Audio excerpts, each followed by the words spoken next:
Halo, halo, apa kabar Anda semua? Assalamualaikum warahmatullahi wabarakatuh. Kembali berjumpa dengan saya, Hers Bun Arif.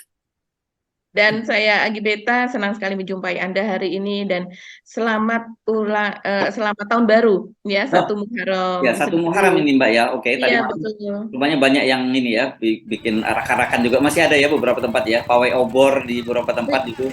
Itu Ya, ramai Mas Erso kalau ya, ya. di sekeliling Jakarta pun juga sebenarnya apalagi kalau di lingkungan pesantren gitu masih ramai sih. Tapi kalau di Hmm. kampung Anda dulu di Jogja itu ada unsur kejawennya ya, campuran ya kalau begini nih ya. Satu Iya, satu ya suro itu mereka nyebutnya ya.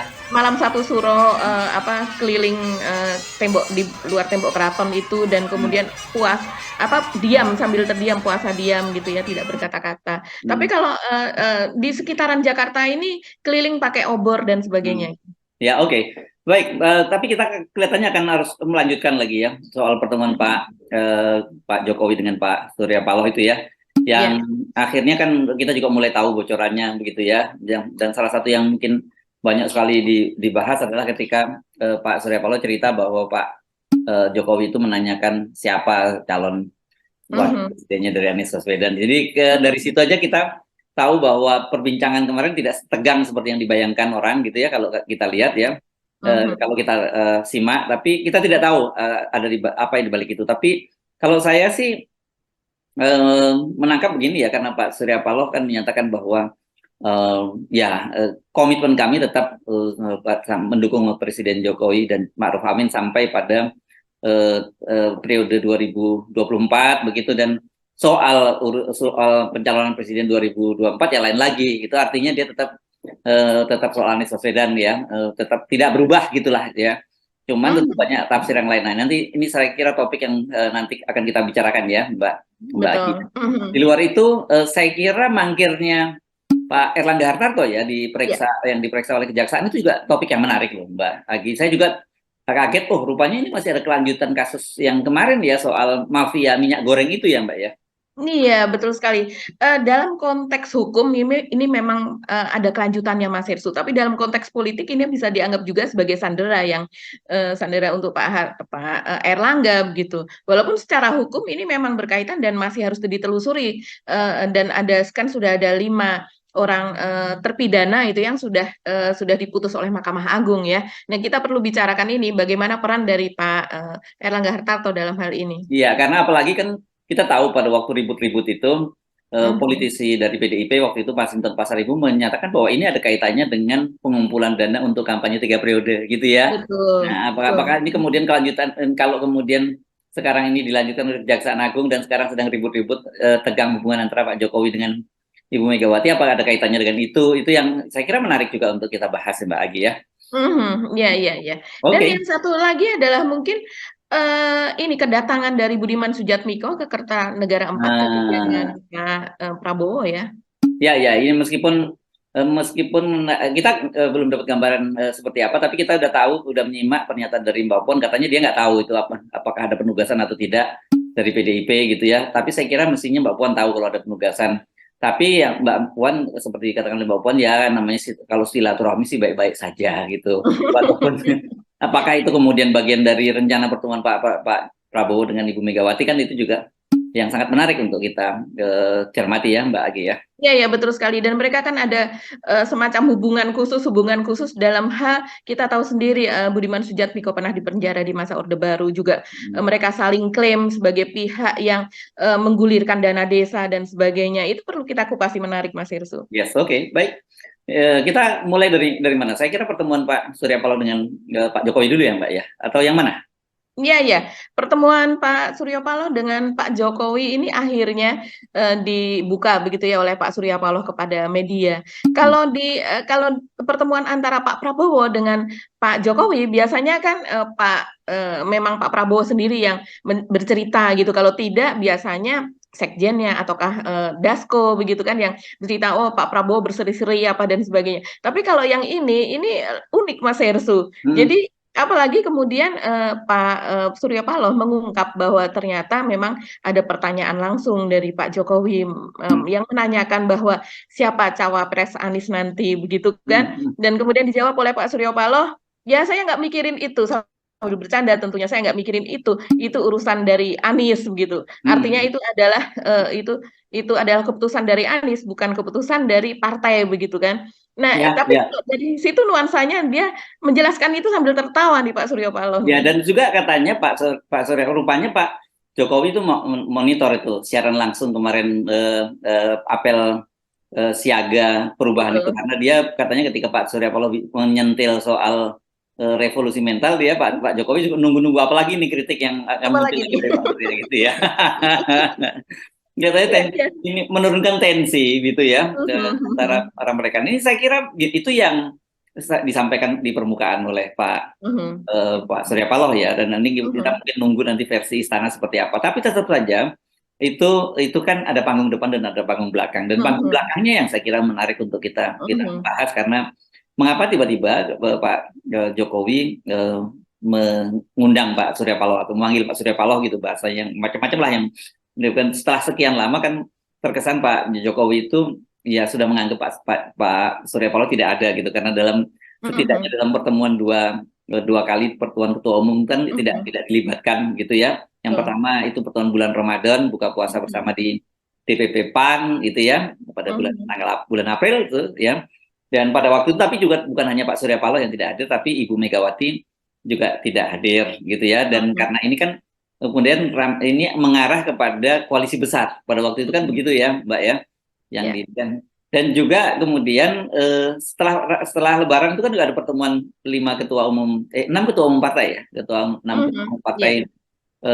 koalisi pemerintah, dan Pak Prabowo, Pak Surya Paloh lagi-lagi tidak diundang gitu kan. Di istana Dan ya. ya, Mhm, ya belakangan kemudian kita Pak Jokowi juga ketika ditanya ya kan, ya nggak mungkin kan, mereka sudah punya koalisi, mereka sudah punya mhm. koalisi sendiri. Jadi kalau nanti ikut, tahu strategi kita dong apa yang kita bicarakan, kan waktu itu ngomongnya begitu ya. Jadi dan Pak Surya Paloh menyimpulkan ya kita sudah nggak dianggap oleh oleh Pak Jokowi lagi. Pada waktu itu kan begitu ceritanya, Mbak. Iya, betul sekali. Jadi kalau waktu itu jawaban dari Pak Jokowi adalah, ya kalau seandainya Pak Surya Paloh diundang nanti akan tahu strategi dari Hmm. koalisi-koalisi yang sudah terbentuk yaitu KIR dan juga koalisi dari PDIP. Tapi sekarang kalau seandainya Pak Jokowi menanyakan siapa cawapres dari Anies, itu kan kalau dijawab juga nanti akan tahu strategi dari dari koalisi perubahan gitu ya. Ya, ya. Tapi yang jelas sih dengan Pak Jokowi menyatakan itu, kemudian kita bisa menafsirkan bahwa ini sepertinya Anies akan Dia terus akan melenggang lancar ini, begitu. akan Iya, melenggang. akan Ya. melenggang sampai dengan ke pendaftaran dan kemudian akan betul tidak menjadi eh, capres lagi, tapi maksudnya tidak menjadi eh, pre-nya itu betul-betul nanti akan betul-betul terlaksana begitu. Jadi akan ada 3 calon setidaknya begitu. Kita tidak tahu ini bagaimana Golkar selanjutnya begitu. Tapi sepertinya Anies tinggal mengukuhkan begitu ya Mas Hersu. Karena sudah ditanya siapakah cawapresnya begitu. Artinya memang seperti ada pengakuan bahwa ini tidak hanya ada 2 paslon, tapi ada 3 paslon dari Pak Jokowi. Dan dari sini kita juga bisa menebak apa sebetulnya yang paling dalam adalah apa yang ingin dikatakan Pak Jokowi kepada Ibu Mega dan kepada PDIP dengan pertemuan ini gitu. Ya, Jadi ya, ya, ya ya. jadi apa perkataan atau ini yang tidak langsung begitu ya ingin mengatakan sesuatu begitu kepada sebagai petugas partai tentunya ya dan sebagai sejauh ini kan memang mereka juga tetap menginginkan gitu bahwa persaingan ini kan sangat ketat gitu Mas Heru. Ya, walaupun saya sebenarnya mendengar informasi yang saya kira masih perlu dikonfirmasi lagi, katanya sebenarnya undangan pada Pak Surya Paloh itu sudah diterima sepekan yang lalu sebenarnya gitu, tapi masih Mhm, dicuekin sama Pak Surya, dan baru Pak Surya mhm, datang setelah ada reshuffle itu. mhm. Tapi ini belum terkonfirmasi ya, info yang saya peroleh itu gitu. Ya, Tapi yang tapi jelas yang bahwa jelas kalau konfirmasi dari Pak Surya kepada media ini inisiatifnya memang datang dari Pak ya, Jokowi. nah, kalau Ya, itu ya dari Pak Jokowi. Dan betul. ini kan saya kira sebenarnya begini, sejak Puan Maharani ketemu dengan AHY pada waktu itu ya, Mhm, kita juga sudah menyimpulkan, oh ini tandanya berarti Anies akan dapat tiket, karena bagaimanapun juga PDIP sudah mengakui begitu ya, ya, bahwa dengan pernyataan bahwa saling menghormati posisi masing-masing, PDIP mhm, mengusung Ganjar Pranowo, kemudian Demokrat mengusung Anies bersama dengan Partai Nasdem dan PKS kan begitu pada mhm, waktu itu. betul. Nah, dari sisi itu dan kita melihatnya itu bagian dari kesadaran PDIP bahwa Pak Jokowi sudah tidak lagi sepenuhnya bersama dengan PDIP dan lebih cenderung kepada Pak Prabowo. Kalau itu terjadi dan kemudian hanya desain dua calon presiden saja, dua calon presiden, ya berat buat PDIP kan pada waktu itu analisis kita seperti itu ya, dan akan aman buat mereka itu kalau ya ada tiga pasang calon sehingga itu akan terjadi dua putaran dan nanti pada dua putaran itu bisa diatur lagi strateginya kan begitu Mbak ya. Betul. Tapi dalam kasusnya Pak Jokowi tafsirnya saya kira juga sama, mungkin justru dia ingin membangun blok politik baru bersama dengan Pak Surya Paloh setidaknya begitu. Karena Pak Jokowi lihat loh ini Demokrat peluangnya nanti akan diambil oleh PDIP gitu pada putaran kedua. Kira-kira kan begitu cara logika politiknya Mbak. Meskipun saya mau mengingatkan bahwa kita kalau mendapati atau mendengar pernyataan dari Pak Jokowi, kita mesti menyediakan reserve gitu, jangan take it for granted bahwa Pak Jokowi pasti melakukan seperti itu, karena bisa aja ternyata dia di depan dia nanya seperti itu, dia belakang dia akan berbeda lagi gitu di belakang itu. Ternyata misalnya dengan Surya Paloh dia tidak akan ganggu Aniesnya misalnya gitu ya, dia tidak lagi diproses melalui KPK dan sebagainya. Tapi kalau tiba-tiba prosesnya PK-nya Muldoko di Mahkamah Agung itu jalan, kemudian Demokrat diambil alih oleh Muldoko, Pak Jokowi kan bisa bilang kan bukan saya, itu kan saya itu urusan pengadilan, lembaga penyidikan dan pemerintah tidak boleh ikut campur, kan bisa begitu itu. Jadi saya menyarankan tetap aja ada reserve untuk itu, Mbak. Iya, betul sekali Mas Ersu. Jadi ini memang sesuatu yang langkah yang mengejutkan gitu ya dari Pak Jokowi ini begitu Mas Ersu. Tapi ini juga mendapatkan tanggapan positif sih dari koalisi perubahan begitu ya. Jadi dari PKS begitu maupun dari Demokrat begitu, mereka menanggapi ini secara baik lah begitu. Ini Ya adalah harus baik memang. Ini karena terbuka peluangnya, masa mau dipersoalkan. Iya, betul. Dan mereka menganggap ini adalah sebagai pendingin ya, karena sekarang ini kan menurunkan tensi lah gitu ya. menurunkan tensi, karena sekarang ini kan memang panas sekali. Dan menurut PKS setuju dengan jawaban dari Pak Surya Paloh. Jadi menurut mereka ini jawaban dari Pak Surya Paloh ini sudah benar begitulah ya.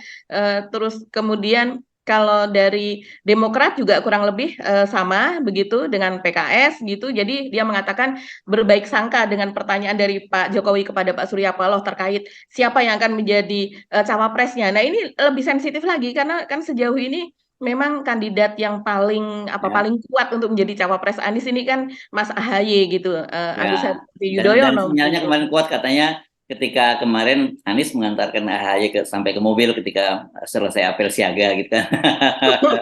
Ya itu kan simbol-simbol ya yang biasanya simbol-simbol politik itu bisa ditafsirkan bermacam-macam gitu. Kendati kita tahu bahwa sampai sekarang masih ada ganjilan di Nasdem untuk menerima AHY sebagai kandidat pendamping Anies Baswedan ini kalau kita simak dari berbagai pernyataan dari pimpinan petinggi dari Partai Nasdem ya Mbak ya. Iya, betul sekali Mas Ersu.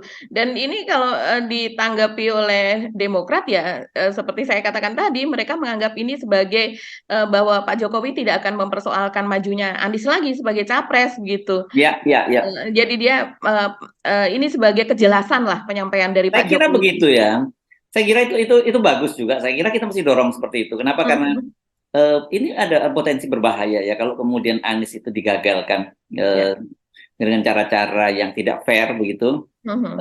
Ya ini bisa saja timbul macam-macam termasuk people power yang sering didengar atau semacam perlawanan dari rakyat dan sebagainya.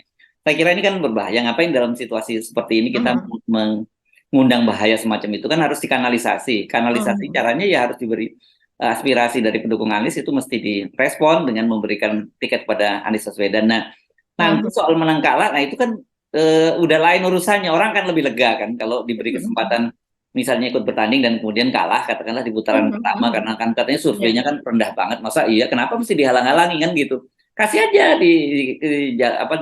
diberikan aja kanalnya dia ikut gitu bahwa kemudian nanti dia kalah itu udah lega gitu loh para pendukungnya Anies. Tapi kalau sekarang ini dihalang-halangi dengan berbagai macam cara, mau dicari aspek pidananya dan sebagainya, kemudian partainya juga diancam diambil alih, kan orang nggak lega menghadapi situasi semacam itu gitu. Iya, ya, memang memang demikian ya Mas Hersu. Kalau orang mengikuti survei gitu, sekarang Hmm. ini kan orang jadi begini, mana sih survei yang bisa dipercaya begitu? Karena dari masing-masing pihak itu kan mengeluarkan survei. Seperti misalnya survei terakhir itu dari LPI kalau tidak salah itu dari LPI ini milik Boni Hargen ya, kalau Hmm. tidak salah Mas Hersu ya, yang dia mengatakan bahwa suara milenial kampus dijelaskan situ milenialnya tidak hanya milenial biasa tapi kampus gitu. Itu condongnya adalah kepada terbesar adalah kepada Ganjar Pranowo begitu. Dan ini kan Milenial dikapitalisasi ini dengan para kalau buzzer. kampus apa sekarang masih masuk milenial? Mestinya nggak masuk lagi ya. Iya, mungkin kalau milenial dia udah S2 ya. Jadi ya, makanya ini dari sini pun mulai salah. Maksudnya kalau milenial kampus itu dosen dong, bukan mahasiswa dong harusnya. Iya, paling setidaknya kalau mahasiswa dia milenial Gen Y atau milenial itu sekitar 27 sampai 40 tahun begitu ya. Dia mungkin sudah S2 atau S3 begitu kan. Iya, iya. Karena dan kemudian ini dikapitalisasi, tapi kemudian memang ramai sekali nih Mas Yersu. Saya tadi sehari ini berapa kali gitu saya buka Twitter dan kemudian dipertanyakan. Mereka mempertanyakan, "Ayo dibuka, ini kampusnya kampus yang mana?" Karena setidaknya kalau memilih Ganjar begitu ya, ya namanya kalau di Twitter itu kan sangat-sangat apa ya, orang sadis lah berbicaranya begitu dan langsung to the point begitu ya. Walaupun itu faktual, nyata gitu. Mereka menanyakan, kampus mana yang menyenangi calon yang hobi nonton film bokep gitu. Nah, Iya, iya. ini luar luar biasa karena memang ya, tapi saya rasa itu wajar dipertanyakan karena klaimnya dari survei itu pun juga Ya, menyebutkan makanya dan dari demikian sisi tadi gitu. itu pengelompokan dari sisi anunya aja, dari sisi yang penyebutan nama milenial itu aja udah salah gitu kan. Kalau kampus ya Betul. sekarang milenial itu paling mudah kan 27 ya Mbak ya sekarang ya, yang Iya, jadi dari 17 sampai 27. Nanti kalau seandainya misalnya Pilpres untuk yang tahun 2029 itu masih masuk ke dalam Gen Z begitu ya. Karena ya kan Gen Z, iya ya. ya ke Gen Z. Kalau sekarang Gen Z-nya itu masih umur 17 sampai sekitar 27 dan untuk Gen Y atau disebut juga milenial itu 27 sekitar 27 sampai 40. Baru Ya, kemudian 40 sampai 55 itu adalah apa yang disebut baby boomer mungkin ya Mas Hersu ya.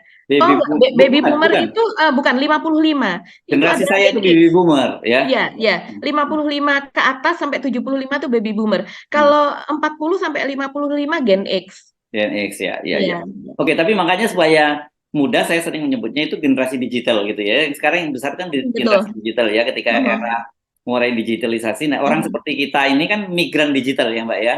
Ya, imigran digital lah Iya, gitu. iya, iya. Yang Tapi kadang-kadang gagap teknologi juga yes, gitu. oke. Nah, jadi secara umum begitu. Nah, oke, tapi Mhm, balik lagi ke soal yang tadi itu. Jadi mhm, ini memang ya, kalau kita lihat pertemuan yang antara Pak Surya Paloh dengan Pak Jokowi itu multitafsir sih. Banyak satu ada orang yang juga melihat ini sikap orang khawatir gitu sebenarnya mhm, banyak khawatir bahwa ini Nasdem ini meragu-ragu gitu ya dalam situasi ini. mhm, Dan Pak Surya juga Pak Surya Paloh juga sempat menjawab kan itu kalau ada yang mendorong Nasdem segera keluar dari kabinet ya mereka sebenarnya nggak paham soal politik itu kata mhm, Kak Surya Paloh kan begitu. Tapi di satu sisi orang juga melihat ngapain ini tanggung banget gitu kan gitu. Tapi kita tahu kan kepentingan-kepentingan politik dan ekonomi itu kalau mhm, tetap duduk dalam pemerintahan itu yang mhm, sebenarnya yang jadi inceran dari partai-partai politik. Jadi tidak kalau mungkin para aktivis merasa ya tinggalin aja gitu. Buat mereka banyak sekali mhm, kalkulasinya kan di samping banyak kepentingan yang betul. sudah kadung mereka kapling-kapling di situ nggak mungkin ditinggalkan begitu saja. Jadi masih menurut saya masih menarik kalau kemudian ternyata orang-orangnya Pak Surya Paloh masih ada dipertahankan kan setidaknya masih ada dua di kabinet kan gitu Mbak ya. Iya, iya betul sekali dan juga Pak Surya Paloh mungkin perlu mengukur ya dengan keberadaan dari Hmm. perlu sebagai ukuran lah begitu apa anggota kabinet yang sekarang masih ada di kabinet begitu. Dengan ini diperkarakan atau tidak, sanderannya dibuka atau tidak, itu kan bisa mengukur eh, tarik ulur dari kelompok rezim begitu, baik itu dari pihak PDIP begitu ya dengan kita tahu begitu dekat dengan kejaksaan gitu memiliki kedekatan dan juga dari pihak Pak Jokowinya begitu yang dia sebagai presiden sebagai pengguna dari para menteri ini begitu Mas Hersu. Iya iya. Ini kan kalau saya baca-baca di ini ya di media sosial yang terbatas. Ini kalau saya kan nggak aktif, saya lihat di WhatsApp grup gitu ya kan rata-rata yang usia baby boomer tuh mainannya kan di WhatsApp grup ya. Tetap ada sih memang yang aktif di media medsos banyak juga, tapi secara umum dia baby boomer tuh mainnya di WhatsApp grup gitu. Mereka itu membaginya sederhana banget gitu kan, mereka lihatnya pokoknya kalau urusannya, kalau KPK itu kaplingnya pemerintah lah, yang jadi yang kalau kejaksaan itu kaplingnya PDIP, disebutnya begitu kan, itu orang menyebutnya begitu. Nah, saya kira kita mungkin teruskan ya kasus ini karena dengan soal petanya itu juga berkaitan dengan Pak Ganjar Pak Erlangga panggil oleh kejaksaan ya, Mbak. Ini saya juga tadinya agak kaget-kaget, ada perkembangan yang mana ya, kasus yang mana ini ya Pak Erlangga ini dipanggil oleh kejaksaan itu. Rupanya ini kaitannya masih dengan yang mafia minyak goreng yang beberapa waktu yang lalu sempat bikin geger itu ya Mbak Agi ya. Iya, betul sekali Mas Hersu. Jadi ini Pak Erlangga ini beruntutan begitu ya. Jadi dia habis bertemu dengan Ganjar begitu kan, dan kemudian Ganjar pun juga menjelaskan kenapa hanya saya sendiri gitu yang diundang. Jadi dalam kasus ini adalah Ganjar yang diundang pada pertemuan tersebut dengan Pak Erlangga, di mana dia bertemu untuk membicarakan soal proyek-proyek strategis nasional atau PSN di Jawa Tengah begitu, tapi juga tidak memungkiri bahwa mereka bicara soal politik. Nah, ini perlu dipertanyakan juga. Ini yang cukup ramai di media sosial adalah bagaimana sih status dari Pak Ganjar ini begitu, karena kalau hari Sabtu Minggu kan dia kan sudah keliling dan dikatakan dia itu udah ada waktunya dia cuti begitu, dia libur sehingga dia bisa berkeliling. Tapi hari Senin pun dia membicarakan soal politik dengan Pak Erlangga. Sesudah itu dia juga datang ke pelatihan Jurkam begitu kan, Jurkam dari Ganjar ini kan sedang berlangsung sekarang di Menara iNews Tower begitu di Kebon Sirih, Jakarta. Dan ini juga dipertanyakan bagaimana dia di situ. Dia bilang bahwa dia sudah cuti begitu Mas Hersu. Tapi artinya memang ada pertemuan antara Erlangga dengan Ganjar gitu. Dan ini nuansanya juga adalah dalam rangka ingin menarik Golkar itu agar masuk ke dalam koalisi dari PDIP. Karena kalau dari pernyataan-pernyataan dari Hasto, sekjen dari PDIP, itu dia betul-betul mengapresiasi begitu pertemuan antara Ganjar dengan Erlangga, dan kemudian juga memberikan narasi bahwa Erlangga ini sukses dalam mengelola perekonomian, bagaimana dia berhasil menghadapi pandemi dan ekonomi Indonesia tetap tumbuh begitu ya. Yang artinya dia sepertinya ingin mengambil hati dari Golkar atau mengambil hati dari Erlangga ini, dan dia juga memang terus terang mengatakan bahwa PDIP ini kan ingin membangun koalisi dan kesempatannya itu masih kepada PAN dan juga kepada Golkar. Jadi bagaimana mereka ingin menarik Erlangga ini. Dan pada kesempatan itu ternyata pada hari Senin kemarin Erlangga ini sudah dipanggil oleh kejaksaan untuk memberikan kesaksian terkait dengan kasus korupsi izin ekspor CPO dan turunannya itu Mas Hersu, yang ternyata jumlahnya ya kita sudah tahu dari tahun lalu juga sudah tahu, tapi ini kita diingatkan lagi bahwa jumlahnya ini tidak main-main gitu, yaitu 6,4 triliun rupiah. Ini betul-betul kerugian sangat besar yang sangat besar sekali bagi negara. Kan kita ingat pada waktu itu ya, seperti dikatakan oleh politisi dari PDIP, siapa? Masinton Pasaribu, kan dia menyatakan pada waktu kasus ditangani ada berapa orang waktu itu tersangka, 5 orang ya, salah satunya itu adalah Dirjen Perdagangan Luar Negeri dari Kementerian Perdagangan, kemudian ada 3 orang petinggi dari perusahaan-perusahaan sawit, dan satu lagi orang namanya Lin Chin Wei. Lin Chin Wei ini ini stafnya Pak Erlangga ini Mbak ya, staf atau konsultannya gitu, atau gimana posisinya ini Mbak? Iya, dia memang memiliki kantor konsultan begitu kan Mas Hersu, dan dia sebagai penasehat kebijakan independen begitu. Oh, oke. Nah, dia kan perannya juga sebagai peneliti begitu ya. Tentunya dia menjadi penasehat itu dari pemerintah. Kalau dalam pemerintah ya artinya ini berkaitan dengan Pak Erlangga, dengan Dirjen, keputusan-keputusan, kebijakan, dan yang diperiksa oleh Kejaksaan Agung ini adalah soal kebijakan begitu. Jadi tidak hanya prosesnya saja, tapi kebijakan yang diambil di tingkat level menteri, Dirjen dan sebagainya.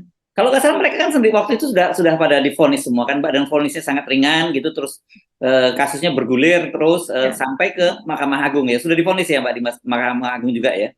Iya, divonis di Mahkamah Agung ini jadi vonisnya malah justru meningkat begitu ya. Tadinya 1 sampai berapa? 1 sampai 3 tahun ya cuman ya. Sebelumnya Hmm. itu di tingkat pertama demikian, tapi di tingkat kasasi MA memutuskan memperberat hukuman semuanya 5 orang terpidana itu. Saya Hmm. bisa carikan ini di sini.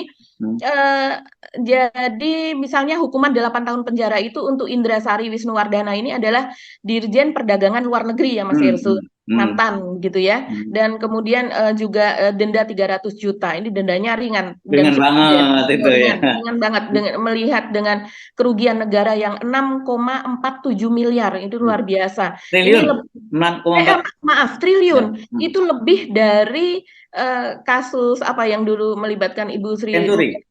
Iya, Senturi, melebihi kasus Senturi ya. Dan kemudian Linciwe yang bisa maksud Mas Hersu tadi sebagai konsultan independen itu tadi itu divonis 7 tahun penjara, denda 250 juta.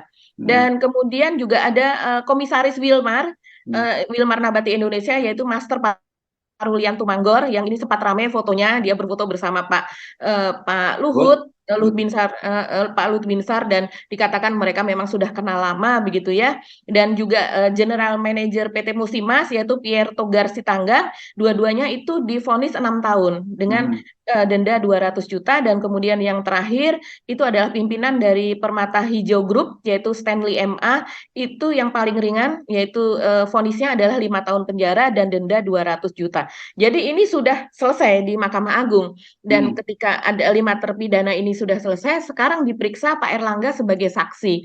Ini saksi ini perannya cukup cukup berat ya kalau melihat kalau dari mereka ini kan sebagai pelaku begitu Mas Hersu. Nah, sementara kalau Pak Erlangga selain ditelisik proses dari perizinannya, bagaimana terjadi korupsi, bagaimana terjadi ekspor yang yang bisa dikatakan penyalahgunaan ekspor itu, dan juga di tingkat kebijakannya, kebijakan-kebijakan yang keluar sehingga bisa memungkinkan terjadi penyalahgunaan ekspor yang sangat besar yang membuat kelangkaan minyak goreng. Pada waktu itu kita sampai mengkontenkan ini podcast untuk soal ini itu Banyak kali, berjilid-jilid banyak ya. sekali begitu, iya. Ya, ya, ya.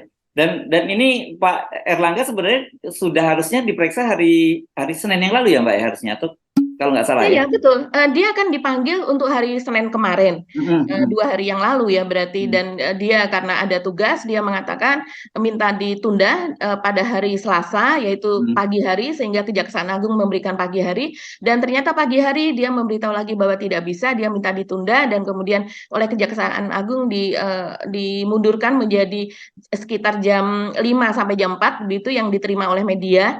Jam Dan 4, jam 4 sampai jam 5, bukan sampai jam 5 sampai ya, jam 4. Ya, kebalik. ya. Jam 3 sampai jam 4 karena jam 15 sampai jam 16 ya. 15 sampai 16, oke. 15 sampai 16, dan kemudian ternyata setelah ditunggu sampai maghrib jam 6 itu tidak hadir juga, dan sejauh ini tidak ada keterangan gitu ya menurut Pak Ketut Sumedana yaitu Kapus Penkum dari Kejaksaan Agung. Nah, walaupun tidak ada keterangan seperti itu, tapi dari Kejagung sudah memutuskan bahwa memanggil lagi yaitu pada hari Senin depan. Ya, ya. Ini kan menarik, apakah ini hanya semata-mata kaitannya dengan masalah korupsinya sendiri atau ada kaitannya dengan politik? Agak susah kita itu kan dia sekarang itu untuk membedakan itu gitu ya, karena selalu saja kaitannya antara hukum pidana itu kemudian dijadikan untuk alat politik juga gitu. Tetapi sekali lagi kita mesti ingatkan bahwa tetap harus dipisahkan bahwa namanya hukum pidana ya pidana, politik ya politik. Tapi bahwa kemudian dimanfaatkan untuk politik itu 2 hal yang berbeda gitu. Karena kan sekarang ada orang kecenderungan itu kalau kemudian dia divonis salah, saya kan cuma korban politik. Padahal sebenarnya dia juga melakukan korupsi kan gitu loh Mbak Gia. Iya, betul sekali. Kalau soal waktu itu malah kita bertanya, loh, kok cuman sampai ke dirjennya begitu kan?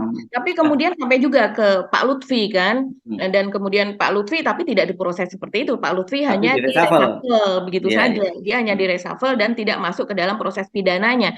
Tapi kita tahulah itu secara common sense saja ini pasti berhubungan dengan Menteri Perdagangan, dan kemudian yang di atasnya lagi berdasarkan nilainya Mas Hersu kan, kalau korupsi itu misalnya korupsi di bawah 1 miliar, korupsi 500 miliar misalnya, atau kemudian sudah masuk ke triliun, itu kebijakannya, keputusannya tidak lagi pada tingkat yang di bawah, pasti ada di level menteri, dan kemudian juga Menko-nya kalau udah level menteri tentunya diketahui oleh Menko begitu kan. Cuman itu adalah proses untuk penyalahgunaan, bisa jadi penyalahgunaan kebijakan, bisa jadi demikian kan, masih diperiksa ya, kita belum tahu apakah diproses ataukah di kebijakannya begitu mainnya. Nah, tapi yang jelas ini atau cuman dipakai untuk neken kemudian deal politik. Nah, kita nggak tahu juga kan. kita nggak tahu juga ada deal-deal politik di luar sehingga dia harus mengambil kebijakan itu, karena itu tadi ada tuduhan dari Mas Hinton ketika itu kan sedang rame-ramenya ya ketika itu Mas Irsu, soal rencana begitu atau isu soal 3 periode dan perpanjangan masa jabatan dari Pak Jokowi, dan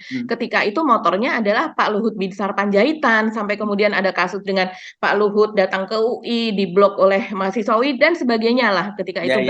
Dan memang yang menarik itu kan setelah peristiwa itu kampanye gerakan 3 periode juga reda juga kan Mbak ya? Betul, betul. Dan ketika itu sempat terbentuk kan oleh salah seorang petinggi lembaga survei saja juga terus membentuk organisasi begitu yang khusus untuk Jokowi 3 periode seperti kita tahu begitu Mas, iklannya ada di mana, bikin acara dan sebagainya. Tapi saat ini ketika berlangsung kepada Pak Erlangga itu juga bersamaan dengan desakan untuk munaslup di Golkar. Nah, itu yang menarik, dan kemudian juga ada pernyataan kalau kemarin kan diperiksa oleh Dewan Etik Golkar itu adalah Pak Laurensi Burian ya, adalah tokoh dan Ridwan Nisa senior ya, dan dia menyatakan walaupun sudah selesai diperiksa oleh Dewan Etik, dia menyatakan akan tetap mendorong munaslup itu tadi. Jadi tetap ngengkel begitulah ya, pokoknya ngeyel. Dan kemarin itu yang diperiksa adalah Pak Ridwan Hisyam, kalau ini adalah anggota Dewan Pakar, dan dia mengatakan ini ada clue lagi kalau apa yang dikatakan oleh Pak Ridwan Hisyam, saya lihat dalam wawancara begitu dengan media, dia mengatakan bahwa sebenarnya untuk kasus ini dia sudah sejak setahun yang lalu mengingatkan kepada Pak Erlangga agar melakukan sesuatu, tapi tidak disebutkan sesuatu itu apa, dan jangan hanya sabar, dia mengatakan demikian, dan akhirnya ya sekarang terjadi seperti ini gitu. Iya. Dan ini saya kira nanti ini walaupun sudah pada periksa majelis etiknya, itu saya kira ini akan bergulir terus nih soal desakan-desakan ini bersamaan dengan proses hukum yang sedang dijalani oleh Pak Erlangga, tergantung di periksanya di Kejaksaan Agung nanti apakah dia cuma sekali aja diperiksa dan selesai, atau ada kasusnya seperti Pak Plate sampai 2 kali diperiksa dan kemudian jadi tersangka. Kita belum tahu kan, biasa orang dipanggil pertama itu mesti jadi saksi dulu gitu ya Mbak. Betul sekali, dan kemudian juga muncul nama Pak Luhut Binsar Panjaitan yang dijagokan oleh orang yang mengusulkan reshuffle ini untuk menggantikan Pak Erlangga sebagai Ketua Umum Golkar, dan juga Pak Bambang Susatyo yang kita tahu pada saat pemilihan Ketua Umum Golkar yang lalu itu memang ada bisik-bisik di belakang seharusnya dia salah satu kandidat yang kuat begitu, tapi kemudian ditukar dia sebagai ketua MPR saja, tidak menjadi ketua umum Golkar gitu, padahal dia mendapatkan dukungan yang kuat dari salah satu ketua umum partai yang besar begitu di Indonesia. Nah ya, oke. Ini tadi yang satu topik lagi apa yang kita belum bahas ya? Kita udah bahas 2 topik. Budiman Sujatmiko ya Mas Irsu ya. Oke. Tapi saya kira itu mungkin perlu kita, ya ini hanya fakta dulu saja kita ini kan, tapi kita belum dapat insight story-nya seperti apa gitu ya Mbak. Tapi kenapa itu menjadi menarik? Karena bagaimanapun juga kan dia adalah politisi PDIP yang juga cukup dekat dengan Pak Jokowi kan sebenarnya dia ini ya. Dan dia yang aktif untuk kepala-kepala desa kemarin juga, itu bagian gerakan dari 3 periode dan perpanjangan masa jabatan kan, itu juga kepala desa itu sebenarnya kemarin dilibatkan dalam soal ini gitu.